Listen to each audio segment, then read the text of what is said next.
and welcome.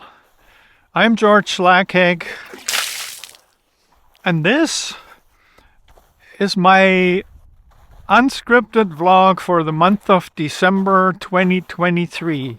I'm at Elk Island Park, and I just stopped here. I was a little bit east of here. There's a Ukrainian heritage village, and I decided to fly my drone over it. It's a beautiful day. It's plus 5 degrees, end of December.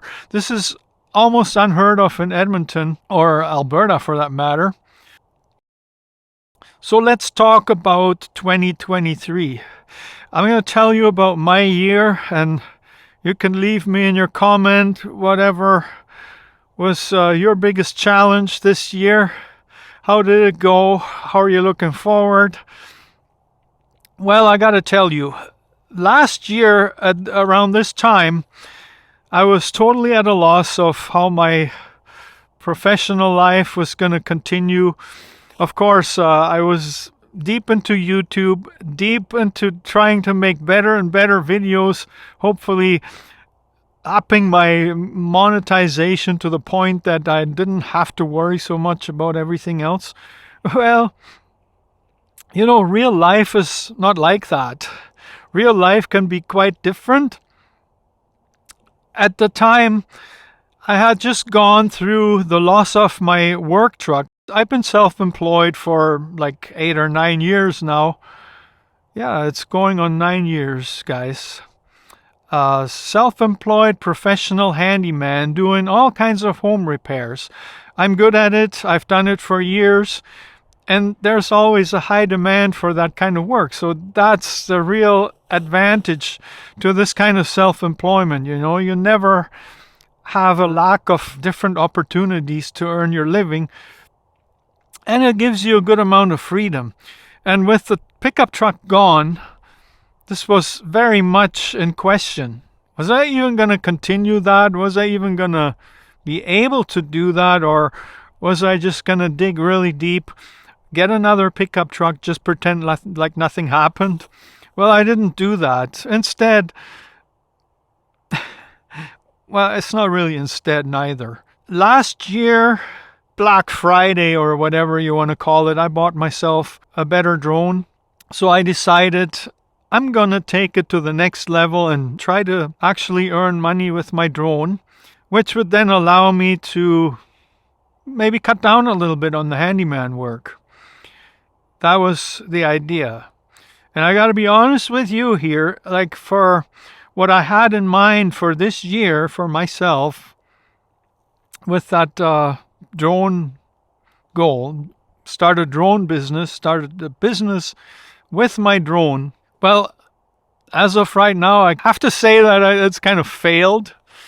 But when I say that, I say it with thinking in the back of my mind that failure is never a permanent thing. It's a temporary thing, and you fail until something comes along and until something materializes, and you go step by step, right? You go one thing at a time. Now, I say failure because the goal at the beginning of this year for me was throughout the summer, I was going to have at least one gig with my drone that somebody was going to pay me for. So I'd get my feet wet, so to say. You know, I'd get a feeling for it. I actually put a $500 special for people who need footage of their house if they want to sell their house. It's on my website. That's still valid. However, for the next 2 months, I'm not going to be available for that. And I'll talk to you a little bit about that at the end of the video. But that's the idea, you know. I'm going to provide drone footage for whoever needs it for whatever reason. And I believe throughout the year I've become quite good at it. There's a lot of my drone footage now. Actually, there are over 600 clips right now on Pond 5. So I've doubled down on that. That's the other thing that was kind of my hope. I guess you can't really set that as a goal if you don't have any control over it. But I was hoping to sell at least 1 or 2 drone clips on there. And even with 600 clips on there, guys, and I believe they're, for the most part, high quality. they're pretty much all in 4K. I think one time I goofed up and my setting in Final Cut Pro was wrong and they ended up in 1080p. Well, I uploaded them anyways. But for the most part, they're all in 4K. For the most part, they're all exposed and colored correctly. So I think there's some beautiful footage on there. My skill in flying the drone more smoothly and doing more different maneuvers, it's an ongoing challenge. And I think when I look back throughout my year, then you can tell that it's going better. However, the main point here is that so my self-employment was very much in question, and it is not so much anymore now because I found that I could do quite a few jobs without even having a pickup truck, but it is reduced. Have you ever had the feeling where you had a good steady job and you knew what it was kind of predictable? Everything, your whole life was predictable. Your paycheck be there on a certain day each month or every 2 weeks, whatever it may be. And then all of a sudden you get a notice that you're going to be laid off in 2 weeks or whatever. Well, you know that feeling that you get there when it's like that. My entire year was like that. And it's interfered with a lot of stuff that I usually try to do in the summer when I try to get time off from this handyman work, like go for a long extended bike tour. Well, Barbara and I did do a trip for a couple of weeks to BC, which worked out well. I was able to help Barbara with some murals in the spring, which kind of replaced the income that I had lost. By the way, I'd never been compensated for that truck. I've never had any insurance money that was coming to me. The truck was not insured for theft, and the tools that would have maybe been covered under the house insurance, they were not, because they happened to be commercial tools at this point. So yeah, you just have to kind of be self-insuring and deal with it as it happens. And that's what I did all year long. And see, the handyman work, there's always enough work. I'm skilled enough to do whatever. Sometimes when I had my truck, I was in the lucky position to be very, very picky about what jobs I would take on. Well, this year I wasn't, and the whole year kind of felt a little bit like I'd been just laid off and I didn't really know what the future was, and there had to be some kind of transition or some kind of change for me to keep the lights on at home, keep a roof over our heads. And, well, do I want to say it's been tough? Well, it kind of all played itself out, but at the same time, the big success that I was perhaps dreaming of or hoping for, it did not happen. I mean, unless you consider just keeping the lights on and being able to just function after this huge loss last year, a big win. So, but I gotta tell you, because last year I had to claim a loss for my pickup truck, so automatically income tax wasn't all that high, because the loss was quite substantial. This year, this is not going to be the case. Barbara also made a bit more money. So going forward, it still feels like I've just been laid off and might have to figure out new ways of making this whole thing work. I'm 61 years old. Don't want to be start a big business or anything like that, but I'm not ever giving up the self-employment anymore. Right now, there's a company here in Alberta that is hiring licensed drone pilots, and for many people who fly drones and who have become somewhat skilled in it, like I have over the past 2.5 years or so, would jump on this. It says you make $500 a day and that you work two weeks on and 2 weeks off. So you have lots of spare time, actually. But it's remote. They fly you out and stuff. And I was looking at this job posting, and well, it's kind of demanding. There's more to it than just flying the drone. It's all about pleasing customers, and It's very vague about what the actual job is, because I guess that depends on their customer. But just the fact that this is a commitment of some sort, it's a commitment of where you're giving away the time in your life to work for someone else, being away from home, being in a routine where, yes, absolutely, that you get a paycheck coming at the end of the 2 weeks or the month or whatever it may be, but you lose that flexibility. You lose that flexibility where you can wake up in the morning and say, well, today I'm going to do this and this and that. And then when the customer calls, you get to call the shot, You get to say, yes, I'm available at this and this time. And when you commit to something, it is usually for a day, maybe 2 days. In a big job case, maybe it's a week, but that's about it. And I've enjoyed that kind of freedom for 8 years, and you cannot pay me enough money to give that up. That's the thing about being self-employed. Once you are, you never want to give that up. Now, the other thing is, a lot of people say this is only the first stage of the financial independence, whatever, and I'm nowhere near financially independent, but I would call it financially a little bit flexible, as long as I find some kind of gig. But then the next step would be to become an all-out entrepreneur, where you hire your team and you take care of the running of the business, and you hire people for all the other tasks that are kind of below that. Quite frankly, this doesn't sound like more freedom. It sounds like more commitment. It sounds like probably more money. It might be nice, more power, but it's not for me. I'm going to continue exactly on the path I am on. And I'm telling you, eventually, the YouTube, the content creation, the Pond 5, the footage, stock footage, I don't know if it's going to be Pond 5 forever. If they don't manage to sell my clips in another 6 months from now or something like that, I might just try something else.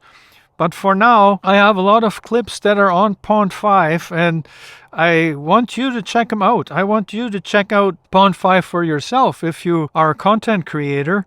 And there are links in the description for both of these scenarios. I'm quite thrilled with Pond 5 because so far they have accepted pretty much all my clips.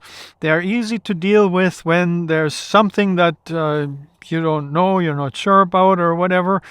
So it's really good. And being exclusive, as soon as there are sales happening, then I actually stand to collect 60% of that. And that's why I've stuck with it. That's why I've stuck with it for so long, despite not having any sales.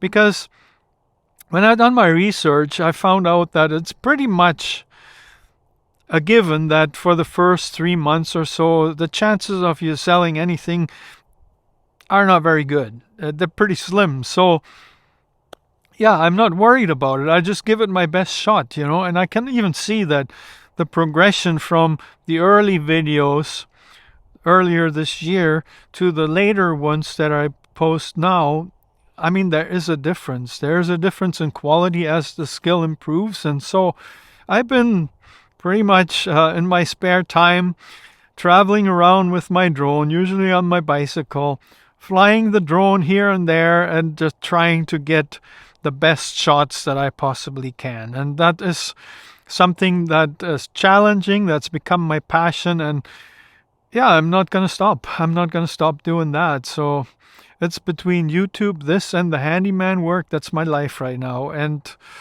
well, we're also looking ahead at some travel here in the very, very near future, Barbara and I. And being a YouTuber, having this channel, I'm going to take you along for much of it. I also have another channel now, and you probably heard me mention that. It's called The One. I originally started this because I thought I have to have a presence in the drone world. I have to have something to point potential clients towards that can show them my level of expertise, no matter where it's really at. It gives an accurate snapshot of whatever it may be. And they can go to that channel and check it out. So I've got several videos on there with my best tips that I have and things that I found out over the past 2.5 years or so. And there are a lot of interesting things that you learn when you get into drones. I can relate to what it's like when you're a beginner in the drone world, flying the drone. And at the same time, I think I've advanced a little bit beyond that, so my tips may be very relatable to a lot of you who are starting that journey. So I highly recommend my secondary channel. There's a little card up here. You might want to check it out and subscribe to it. Of course, now I gotten up to like 182, or I don't even know, but there are close to 200 subscribers on there already. The watch time is increasing every time I look on the stats there, guys. It's exciting. I think some of the stuff I learned with this channel going forward, I apply it there. At the beginning, I thought, well, that's going to take another 2 years to get this monetized, and if it's even ever going to happen, because I don't know how much I can do on YouTube, to commit to doing 2 different channels at the same time. It's kind of crazy, Why did I start this? Well, I just had an intuition, let me say. So now this seems like it's well on the way to meeting the monetization requirements there. So I want you to go there. Subscription doesn't cost you nothing, so just do it. It's probably enough for this December vlog. I hope I sound optimistic. I hope I can convey what my year was actually like for me. It was, overall, looking back, it was a good year. I didn't get to do all the stuff I wanted to do, but I got to do a good part of it. Some of it you can see on this channel. And going forward, what do you think about those monthly vlogs? Is this any use for you at all? Do you see the value in it? Should I continue it? You know what? I will probably do that because there's tremendous value in it for myself. I'm not naturally the best talker right off the cuff. Sometimes that's a real problem for me. A lot of my videos are scripted, and I think they come across pretty good now when they're scripted, even though I'm technically reading from the teleprompter. But, the scripts, they come from my heart. I do them myself, and I edit the hell out of it until I'm happy with it. But however, the real challenge for me is speaking like this, without a script, just kind of saying what's on my mind. Sometimes it's not the most important stuff in the world. But if you're going by that, then you'd be watching the war in Israel and in Ukraine pretty much the whole time. And we'd all be super depressed. And despite all that going on in the world, I cannot say that I'm depressed. I'm basically a pretty happy guy, and I got to be so grateful for that, guys. I wish to anyone who is suffering from like a war or who's lost more than just a pickup truck, I wish from the bottom of my heart that everyone who sees this, and even everyone who doesn't, the world is going to come to some kind of equilibrium where things aren't so tough for the less fortunate. Yeah, my hope is that there could be ways found for this world to be a little bit better. And I've been talking for 23 minutes. It's got to stop. I got to edit the most important stuff out of this, and I'll see you in the next video. Thanks for watching. Thanks for watching this next video that's on the screen right now. Thank you for being a subscriber to this channel, and it's been so much fun to keep making videos here. I'll see you soon.